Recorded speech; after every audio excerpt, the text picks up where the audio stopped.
आपण पाहत आहात आपल्या हक्काचे प्रतिध्वनी न्यूज. तासगावात भीषण अपघात, एकाचा मृत्यू, 5 ते 6 दुचाकीचे मोठे नुकसान. तासगाव वार्ताहर अतुल काळे कळवतात की मंगळवारी दुपारी 3:15च्या सुमारास खानापूर रोडवरील पुणदी येथील SP स्टॉप जवळ भीषण अपघात घडला. एका 4चाकी गाडीने रस्त्याच्या कडेला उभ्या असलेल्या 4 ते 5 दुचाकींना जोरदार धडक दिली. यामध्ये नारायण गोविंद कोळी यांचा मृत्यू झाला. अपघात इतका भीषण होता की 5 ते 6 मोटरसायकलींचं मोठं नुकसान झालं आहे.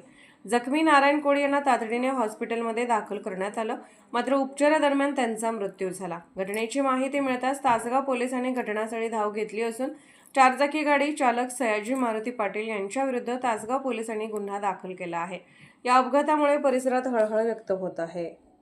आपण पाहत आहात प्रतिध्वनी चॅनल. अशाच बातम्या पाहण्यासाठी आमच्या चॅनलला सबस्क्राईब करा आणि बेल आयकॉनवर क्लिक करा.